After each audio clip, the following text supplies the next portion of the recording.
Good morning बच्चों। दादू, हम लोगों ने अभी तक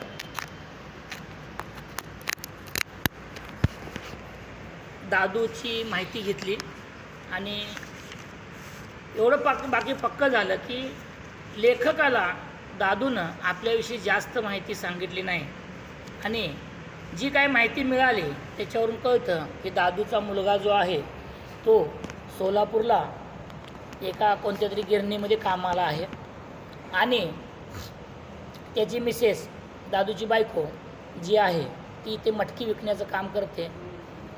दादू मुलाकडे एवढ्यासाठी जात नाही की त्याची जमीन जी आहे ती सावकाराकडे गहाण आहे आणि जर मुलाकडे गेलं तर त्याला कर्जाचा बोजा मुलाचा वाढेल म्हणून दादू हा मुलाकडे जात नाही आणि इथेच राहतो आहे। आणि जर मुलगाकडे गेला तर त्याला त्याची जमीन सोडवता येणार नाही म्हणून दादू हा मुंबई शहरामध्येच राहत आहे। दोघं नवरा बायको शहरामध्ये राहत आहेत। इथंपर्यंत आपण पाठाची चर्चा केली होती आणि लास्टला जाता जाता आपण हे पण बोललो की दादूनं लेखकाला बोलला की ज्या प्रकारे तुम्ही इथं आईविना राहताय, मी तुमचा म्हातारा आहे, तुमची काळजी घेतो, तसंच त्याची पण कोणतरी म्हातारी किंवा म्हातारा काळजी घेत असतील अशा प्रकारे आपण इथंपर्यंत येऊन थांबलो होतो। ओके, ठीक है। अभी हम लोगों ने यही जानकारी लिया था कि दादू का बोला कि उसका भी कोई जानकारी मतलब ध्यान रखता होगा, जैसे मैं आपकी माँ को छोड़कर आप आए हो वैसे ही उसका भी कोई माँ समझ के, बाप समझ के कोई सेवा करता होगा, ऐसा हम लोगों ने देखा था। बराबर है। ओके, आगे बढ़ते हैं।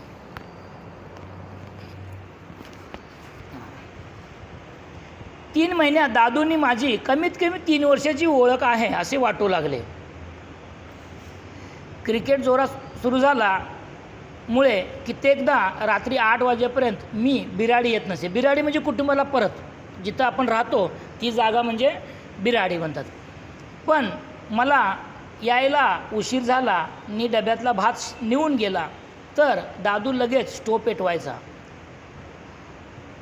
थंडगार झालेला भात स्टोववर तापवला म्हणून त्याला उणउणीत भाताची गोडी कशी येणार, पण दादूने ऊन केलेला तो भात खाताना मला फार गोड वाटे। त्या गोडीचा उगम अन्नात नव्हता, दादूच्या मनात होता। ऊन म्हणजे गरम करणे, ऊन म्हणजे गरम करणे आणि असा हा गावठी शब्द आहे। ये जो है, ये जो ऊन है, ये फ्राई, हम लोग फ्राई बोलते हैं ना, उसको ऊन बोलते हैं। और ऊन मतलब धूप, ऊन मतलब सूरज की जो किरणें होते हैं उसको भी ऊन बोलते हैं। ऊन, न आधा और ह, वो ऊन, और ये ऊन, ये खाली न है, तो ये ऊन मतलब गरम और वो ऊ न आधा और ह है, तो वो क्या है, ऊन मतलब धूप है। ओके। तर लेखकाचा एकच गोष्ट लक्षात येते आहे की ज्या वेळा लेखकाची क्रिकेटच्या खेळाचा मोसम चालू होता त्यावेळा लेखक घरी उशिरा यायचा आणि घरी उशिरा आल्यामुळं त्याचा जो डबा आलेला असायचा जेवणाचा तो काय झालेला असायचा, थंड झालेला असायचा। ठंडा होता है ना डब्बा, अभी ज़्यादा देर से आते तो जो खाने का डब्बा पहले बांध के लाते तो गर्म ठंडा हो ही जाता है। तो दादू क्या करता था कि उसको फ्राई वापस करता था, मगर उसमें वो जो है कि लेखक को कहना है कि जो वापस फ्राई खाना गर्म करते उसमें वो पहले वाले चावल की स्वाद जो है मूल वाला उसमें तो स्वाद नहीं रहेगा। म्हणजे पहिला जो भात आहे ना, जो आपण कुकरला लावतो, भांड्यामध्ये लावतो, त्याला जो तो गरम असतो त्याचा जी चव असते त्याची चव आणि नंतर तोच भात पुन्हा गरम करणे, वापस गरम करना, उसमें स्वाद अलग अलग रहेगा, त्याचा चव ही वेगवेगळी असेल। पण किंतु क्या है कि दादू की जो फ्राई करता था ना उसमें उसका प्रेम रहता था, इसीलिए उसका टेस्ट आता था। लेखक का कहना क्या है कि दादू जो वापस वो गरम करता था, फ्राई करता था, वो इतना प्रेम से करता था कि उसका स्वाद जो है चेंज हो जाता था। आगे बढ़ते हैं।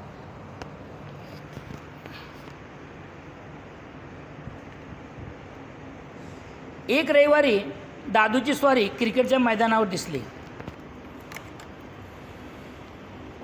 एका रविवारी दादूची स्वारी क्रिकेटच्या मैदानावर दिसली तेव्हा तर मी थक्कच झालो.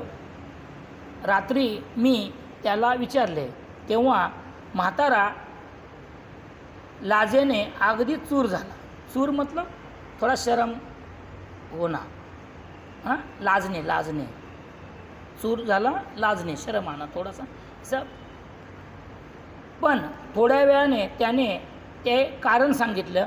आदल्या दिवशी मी फार चांगला खेळलो होतो. दादू सकाळी खानावळीत डबा आणायला गेला तेव्हा तिथल्या विद्यार्थ्यात माझ्या पराक्रमाच्या गोष्टी चालल्या होत्या.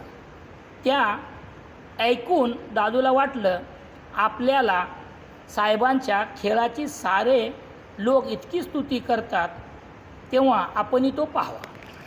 तो क्या हुआ कि दादू को मैदान में देखकर लेखक भी अचरज में आ गया. जब दादू को लेखक ने पूछा तो थोड़ा सा शर्म गया.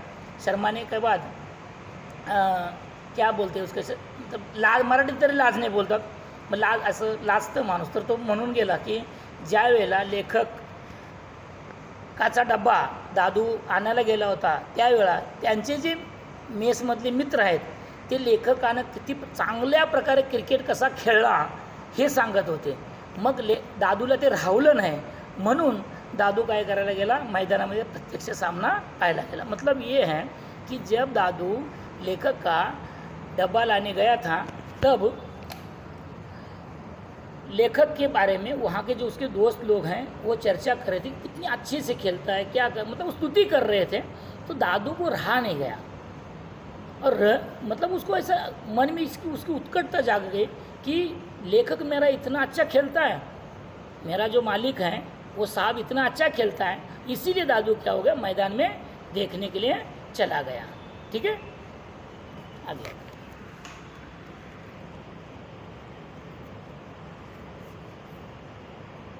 स्तुति करने, स्तुति प्रशंसा करने. यहाँ पे क्या बोला, स्तुति आया ना, तो स्तुति का शब्द है प्रशंसा करणे, वाहवा करणे ना, स्तुति का प्रशंसा करणे. ओके. सप्टेंबरच्या शेवटच्या आठवड्यात बाहेरगावी एक सामना ठरला. जहागीरदार नावाचा माझ्याच कॉलेजातला एक मित्र आमचा कप्तान होता. माझी फलंदाजी नी त्याची गोलंदाजी असा धुव्वा उडवला आम्ही दुसऱ्या बाजूचा. मतलब फिर उसके बाद सितंबर में लेखक सितंबर के लास्ट वीक में बाहर गांव गए थे खेलने के लिए. तो लेखक का जो फ्रेंड है, मित्र हैं जहागीरदार, वो कैप्टन है, टीम का कप्तान है और उसके साथ साथ वो गोलंदाजी करता है, गोलंदाजी बॉलिंग, और लेखक फलंदाजी करते हैं, बैटिंग. ओके. और वो उन्होंने क्या किया, सामने वाले चित को धुआं उड़ाया मतलब हरा देना. हाँ, धुआं उडाना, हरवणे. हां, चार चितपट करणे, असं धुआं उडवणे, चितपट करणे, हरवणे, हाँ, असा अर्थ होतो. तो लेखक क्या है बोला मैंने आपको कि सितंबर के वीक में बाहर गाँव खेलने के लिए गए थे. उनका एक फ्रेंड मित्र है जहागीरदार, वो कप्तान है, और लेखक क्या है बैटिंग करता है और वो बॉलिंग करता है. और उन दोनों ने क्या किया, सामने वाले टीम का हरा दिया था. ओके, यहाँ तक आप लोग. परत येताना मी जहागीरदाराच्या गाडीमध्ये बसलो. गाडी हाकणे आणि सामन्याच्या गप्पा मारणे या दोन गोष्टीपैकी अधिक बेफामपणे तो कोणती गोष्ट करत होता हे सांगणे फार कठीण होतं. लेखक क्या बोलता है कि जब अब लेखक के दोस्त जहागीरदार जो हैं उसके गाड़ी में ये लोग सफ़र कर रहे हैं, वापस रिटर्न आ रहे हैं, और रिटर्न आते समय ये लोगों ने चर्चा क्या चल रही है कि जो भी खेल के बारे में, जो भी किसी खेला, किसका गोलंदाजी अच्छा हुआ, फलंदाजी कैसा हुआ, क्या नहीं करना चाहिए था, क्या करना चाहिए, ये चर्चा इसके अलावा गाड़ी बहुत तेज़ी से चल रही है. अब इसके और कुछ बोलना कठिन लग रहा है लेखक को कि मतलब गाड़ी का वेग जितना ज़्यादा है कि बता नहीं सकते.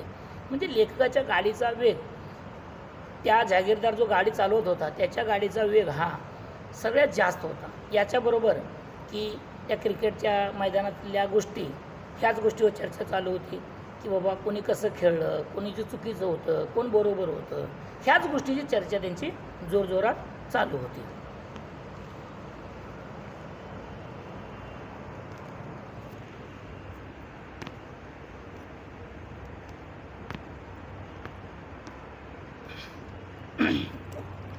खेळताना मनुष्याला भान नसते, त्यामुळं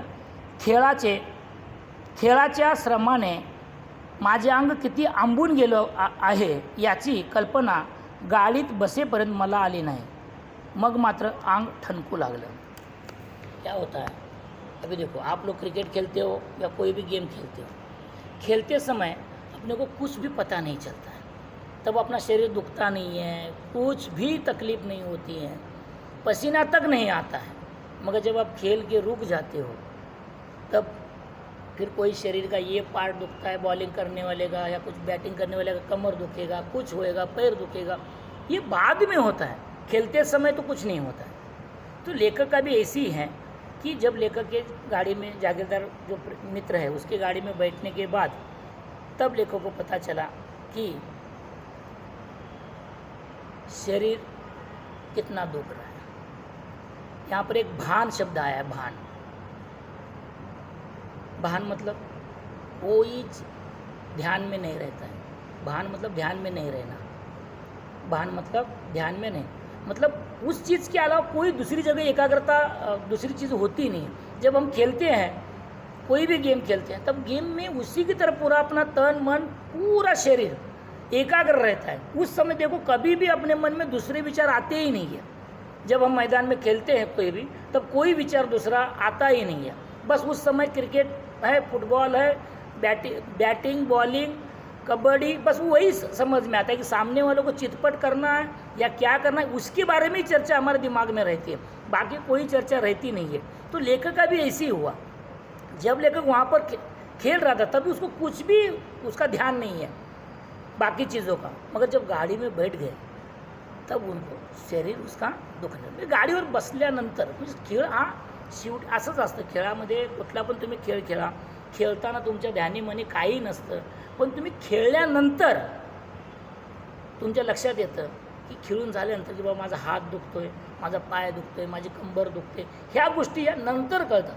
खेळताना कुठलीही गोष्ट अशी होताना आपल्याला पाहायला मिळत नाही.